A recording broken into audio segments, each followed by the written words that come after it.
मित्रांनो, जय भोलेनाथ, हर हर महादेव. 12 ज्योतिर्लिंग आहे ना. आता मी सध्या नागेश्वरकडे निघालेलो आहे. नागेश्वर के ज्योतिर्लिंग आहे त्याकडे. द्वारका हा द्वारकेचा रोड आहे. असं हा द्वारकेकडे आणि जामनगरकडे जाणारा रस्ता आहे. आणि हा इकडून राजकोटकडून आलेला आहे पाठीमागचा रस्ता. तर आता चक्क हिवाळ्याचे दिवस आणि इथं बघा असं ऊन पडलेलं आहे की दुपारीसुद्धा घाम आलेला आहे अक्षरशः. म्हणजे एवढं उष्णता इथं आहे. हा सौराष्ट्राचा भाग येतो ना, जसं आपल्या विदर्भात उष्णता असते तसं हा सौराष्ट्रामध्ये पण असतं.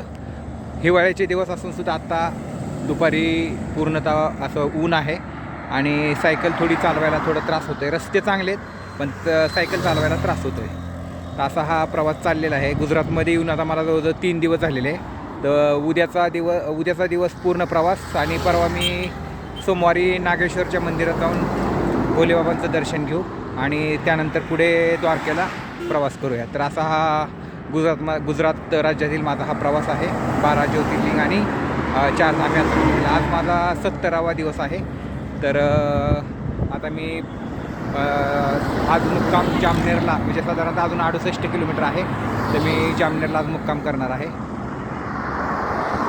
हे असा सगळा दिसतोय आपल्याला हा परिसर.